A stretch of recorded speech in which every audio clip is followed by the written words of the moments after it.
I, like a lot of huge music fans, like collecting records.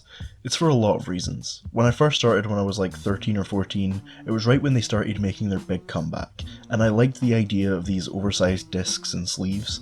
Before I really had a concept of music as art, owning these albums in this format felt like an appreciation of higher pieces of art. Those pieces of art clearly being Green Day's Nimrod and nothing else. From 17 to 19, collecting records turned to furthering my appreciation of art pieces, as well as diving into the decades-long tradition of crate digging, picking up any even slightly interesting looking record for sampling purposes. More recently, I've been picking up records for more standard personal use reasons, though I think it runs a bit deeper than that. It's now less about appreciating albums as specific art pieces and more music as a whole art form, and wanting permanent personal access to that art form. Does that even make sense? It's why I started picking up more hip-hop records recently. When I first started collecting, I wasn't super into hip-hop. During my crate digging phase, sampling other hip-hop tunes felt wrong somehow, and with the need to archive my favourite albums, I felt it was my personal duty to fill out a collection of these records. And looking through this small collection, there's a lot of really unique and experimental albums. Clipping's Visions of Bodies Being Burned, alongside its sister album There Existed an Addiction to Blood, was a bold take on the horrorcore genre, bringing industrial and experimental elements into the fray. Childish Gambino's Because the Internet took a similar approach to pop rap, toying with theme and texture. And do I even need to explain why Mad Villainy is so good? Even out of all of these genuinely unique albums though, one in my collection still stands tall above the rest for its bold sound, its deep understanding of hip-hop production, and the heartbreaking tale of the man that created it. That album is J Dilla's Donuts, and this is a video about how one of his most interesting moments is the only one with no sound whatsoever. Ladies and gentlemen, ladies and gentlemen.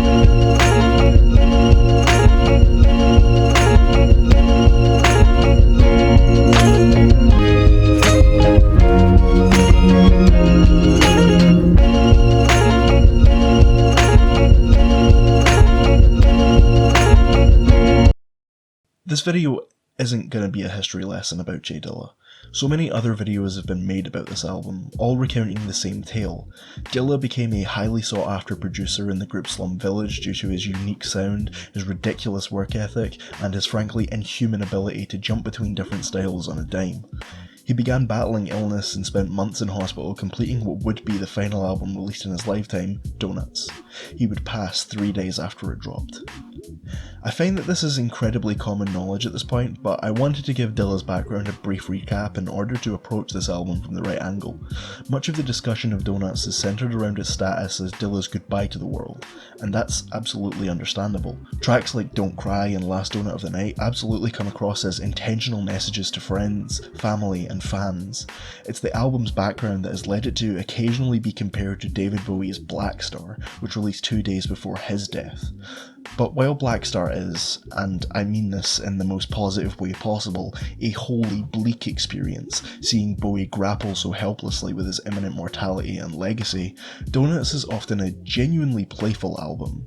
Parts like when Dilla splices specific bits of the vocal sample on Lightworks so that it tricks the listener into hearing the lyrics as Light Up the Spliffs are standout moments for being genuinely funny and smart. The Factory sounds like a track that would play along as a cartoon robot stomps down the street. You Love is a very simple loop of Jerry Butler's Just Because I Really Love You, with some smaller samples popping in every once in a while, but it works so effectively as its own love song because of that repeating loop. Dilla says a lot with so little. There's nothing wrong with the original song and all of its own lyrics and verses, but Dilla manages to get his own simple message across with just one little bit of the song. But sound-wise, what makes Donuts such a unique album within instrumental hip-hop? Well, to put it simply, it's kind of a little bit batshit insane. As Jordan Ferguson put it in his book about the album for the 33 1/3 series, what does one see as the sources of the sounds on Donuts? They flicker as a collage of images, colours and mood. It's hip-hop as musique concrète. To further that observation, I'd describe the sample work on Donuts as if Dilla set up thousands of record players with a different 45 on each in a huge room and set them all off at random intervals, but somehow all of that chaos magically coalesces into listenable loops. I don't want to take away from the sheer brilliance of Dilla's work on this album though. What I mean by that interpretation is that he makes throwing these samples together feel effortless and yet still magical and impressive. Many other producers have created projects directly inspired by Donuts, attempting to recreate what this album does in some way, like Logic's Peanuts beat tape. And don't get me wrong, I think Peanuts is an honestly pretty great little project that does have its own unique ideas, but it's a project that is so entrenched in the mythos of Donuts and J Dilla that I honestly think it kind of misses the point. For me, the only person that's ever really come close to replicating the texture and emotion on the album is close friend and collaborator of Dilla, Madlib, and his 2 installments in the Beat Conductor series that act as direct tribute to Dilla. While I'm nowhere near as emotionally attached to these 2 tapes as I am Donuts, they are definitely the most heartful tributes to that album. And I mean, it's pretty obvious why. Madlib and Dilla were good friends and really the only equals to each other at the time in terms of sound and creativity. Not to put other producers down, but even still, Donuts remains such a singular and unique work, stuffed to the brim with so many ideas and impressive techniques, bursting with emotion. It's genuinely astounding to see one man bring so much of his own personality to an album created entirely from samples, music he originally didn't record. But now, I feel it's time to talk about one of the most interesting moments on the entire album.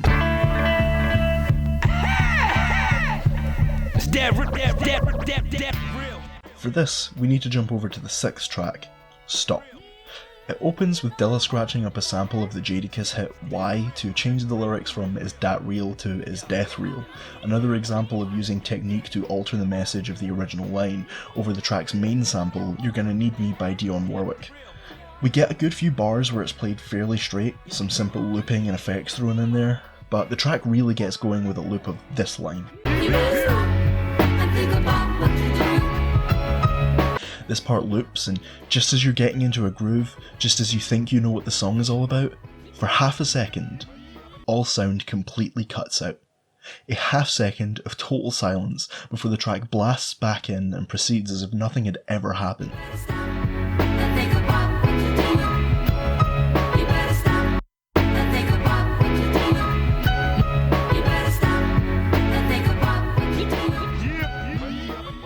On a lot of other songs this wouldn't be a huge deal. In fact, some of you may have seen Todd in the Shadows' compilation of songs that cut out on the word stop. But it's so impactful on this song specifically because it's the only instance on the entire album of silence. Donuts is an album of organised chaos, seemingly disparate samples clashing together and coming out in delirious harmony, and for one incredibly short moment, so early in the 31-song tracklist, it all stops. Sure, there are some small moments elsewhere in the album that don't strictly feature any musical elements, but they're not silent. For example, the intro to Airworks features a false start, but between that and the actual start of the song, the sound of a needle dropping onto a record and spinning is audible. In Stop, that split second is complete silence. No record fuzz, no voices to be heard. It is total, organic silence. Too short to be a true break in the album, but just long enough to be noticeable as a purposeful inclusion. Ferguson actually relays a story about how, while working on the album, Dilla handed a fixed version of Stop to Jeff Jank, with this moment of silence removed, but Jank asked for the original version to be reinstated, so we know for definite that this isn't just a mistake left in for time. But why is that silence there, and what does it even represent? This might be a worthless question to try and answer. Trying to really dig deep into this album to decipher all of its meaning is not an easy task. Nate Patron, writing for Pitchfork, says of it, even attempting to engage with it objectively, setting aside the direct experience of the man who made it, doesn't entirely break through its mystique. But I want to focus on how Ferguson described the album earlier. He called Donuts hip-hop as musique concrète, a sentiment shared by some other writers. Will Dukes, also writing for Pitchfork, claims that the album is pure postmodern art, which was hip-hop's aim in the first place. So let's look into that. Let's look at probably the most well-known extreme use of silence in the avant-garde and postmodernism. Let's talk about John Cage and 433.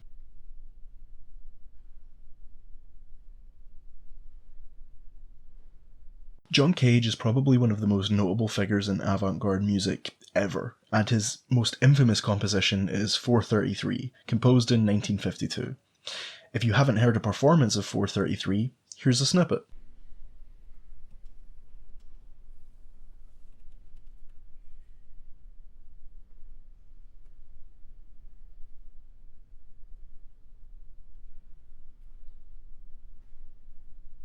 As the title would suggest, this piece lasts 4 minutes and 33 seconds in full, and as you've probably guessed by now, is completely silent. Look at any sheet music for the piece and it's either made up of completely blank bars or just repeating rests. No actual music is being played. Or is it? Okay, so anyone that has tried to understand why Cage would compose 4.5 minutes of nothing has probably heard the line that the real music of 433 is the sound that lies beneath the silence. Chairs shuffling, floors creaking, an audience member's stifled cough, and yeah, sure, that totally works. In an essay about Cage, James Pritchett spoke of this mode of listening, writing that it was to pay attention to the acoustic quality of the ambient sound we hear during the piece. Oh, we may say to ourselves, there are all kinds of sounds going on in this space that I'd never noticed before. However, Pritchett also discusses another mode of listening to the piece. To think about what it might mean, to think about the concept of silence, whether silence even really exists, the philosophical significance of a composer making a work that contains no willful sound, the composer's silence as a metaphor for a number of things, the political implications of putting the concert audience in this position. For what it's worth, I don't believe that either of these modes of listening cancel each other out. You could appreciate the sounds beneath the silence while also trying to find deeper meaning in that silence. But I find both methods interesting when it comes to discussing silence within music. I should also note that Pritchett doesn't really agree with either of these stances and believes that critical thinking of the piece should be defined by the preceding years of Cage's life and how he had used silence in previous compositions. This is a stance that I somewhat agree with. While on one hand I believe music should be accessible for all and that it can be enjoyed without any further context, I also believe that having that further context can absolutely increase one's enjoyment with a piece of music or greatly inform their critiques. For example, I think that knowing the full background of experimental hip-hop group Injury Reserve can give a better understanding of their 2021 final album By the Time I Get to Phoenix. However, it is very likely that the album attracted fans that weren't aware of the album's genesis. It is also true that a lack of in-depth knowledge pertaining to Cage is likely a contributing factor to 433's reputation among mainstream audiences. As Pritchett writes, it is a piece that has become a sort of icon in post-war culture, like Warhol's soup cans, a punchline for jokes and cartoons, a springboard for 1,000 analyses and arguments, evidence of the extremity of a destructive avant-garde that appeared in the 1950s and 60s. If you want an in-depth answer to what 433 represents, I can't give that to you. For one, the works of John Cage aren't really my area of expertise. I don't have the background knowledge on the man that Pritchett does. For another, I don't think there is any objective way of looking at the piece.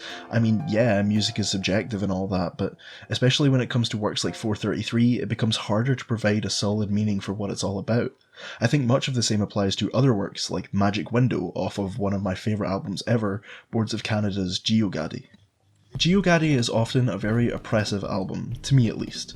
Tracks like Gyroscope have these rolling drums, unsettling warped vocal samples and strange pads. The album often feels incredibly claustrophobic, with even the shorter interlude tracks that appear after all the longer ones giving off an unsettling aura, to the point where one of them, Beware the Friendly Stranger, was used by all-time great animator David Firth as the sort of theme music for his Salad Fingers web series.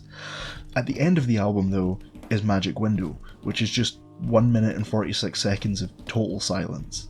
It's not a field recording or a low buzz, it's just complete silence.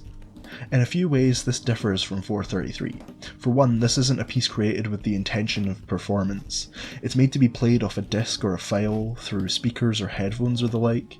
It wasn't made for someone to sit in front of the piano and never touch the keys in front of a large audience. Because of this, I actually feel that Magic Window is a more intimate use of silence as music. It requires the sole listener, or maybe a small group of friends, to sit in total silence for this brief period of time. Because of its placement at the very end of the album, I feel that it is a track that gets skipped over a lot, people noticing that this last song is just silent and deciding, before reaching that 1 minute 46 second mark, that they have heard the entire album and switching it off. Which is fair enough, I wouldn't blame anyone for that. There's a few interpretations of Magic Window that I think can be drawn from it.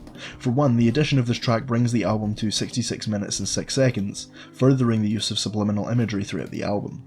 The way I personally have connected to the track, though, is as a moment to breathe after the monolithic sonic journey that you've just been taken through.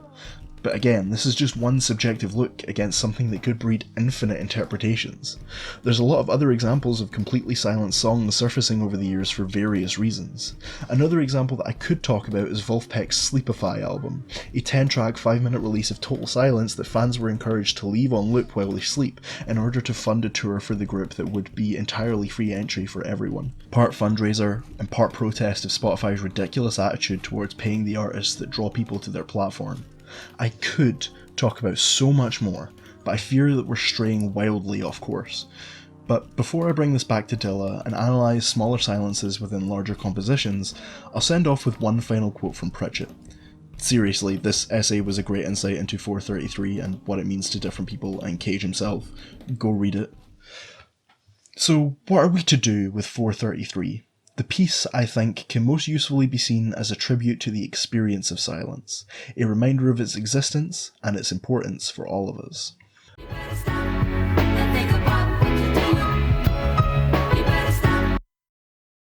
Stop, obviously, is not a 433, or a magic window. For the most part, it's the total opposite.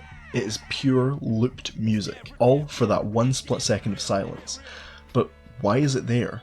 We've already established that it was a purposeful addition to the album, so why is it there? It comes too early in the album and doesn't last long enough to be that breathing space that Magic Window provided for GeoGaddy. It's not a larger addition to a growing avant-garde movement like 433. It's a fleeting moment on an otherwise chaotic album bursting with enough sound to carry some producers' entire careers.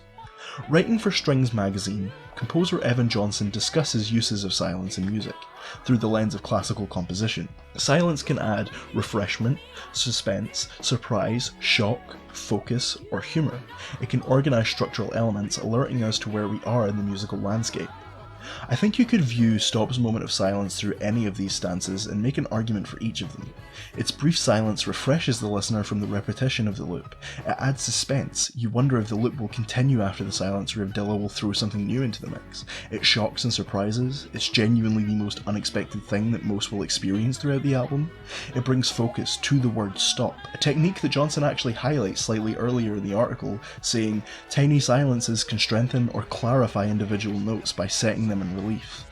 It adds humour, playing into that aforementioned tradition of cutting a track off on stop. You could apply this theory to Stop and end with an understandable musical interpretation of the track and its placement on the album, and fair enough. I could end the video here on the note that this moment of silence is here to add refreshment, suspense, surprise, shock, focus, and humour, and call it a day. But I feel like it would be a disservice to the track. I believe that there's even more to pull from that split second. For one, Ferguson applies an existential and philosophical approach to analysing Stop. He writes, Dilla takes Dionne Warwick's Warning to a Trifling Lover, chops it, rearranges it, and directs it back to the universe. Dilla also makes good on the warning, pausing the music for one beat and the only outright moment of silence on the entire album, as if to say, this is what happens if you go through with this. Ferguson's interpretation of Stop was an incredibly enlightening one for me. For context, in this section of the book he analyses the album against Kubler-Ross's theory of the 5 stages of grief, and he places this track squarely in the bargaining stage. Dilla builds his loop on the track, one, to show his immense talent, the joy he can bring to the world, his love for music and life, and two, to send a message to whatever higher being has inflicted him with this illness. If you take me away from this place, all of this disappears. In Ferguson's view, the silence on Stop represents the loss of J Dilla through his own eyes. It's completely silent. It's nothing. It's cold. Of course, even after his passing, Dilla's music has continued to bring light and joy to those that listen. Dilla died when I was only 2 years old, but he still became one of my biggest musical influences when I listened to Donuts and Fantastic Volume 2 4 years ago, 14 years after his death. It's an undeniable fact that Dilla's legacy is not a cold and silent one. But when you're a 31-year-old man on your deathbed, it's hard not to imagine the end as this dark place. It's all the more heartbreaking if you realise that the next moment of silence after this is when the album is all over, once Dilla has said his goodbyes and come to terms with his end. After that last track ends and you're left with only the sounds of the outside world, a world where Dilla is no longer with us, that's when Ferguson's theory kicks in. Of course, this isn't the only way to interpret Stop. If there's any message that you've picked up on throughout this video, I hope it's that this is only one way to think about silence in music. I want this video to be a sort of launchpad for all of you to analyse moments like these in your own way, whether informed by another's writing, like Ferguson has done for me, or by your own experiences, like Magic Window. If there's another thing you should have picked up on, it's that you should listen to Donuts if you haven't already.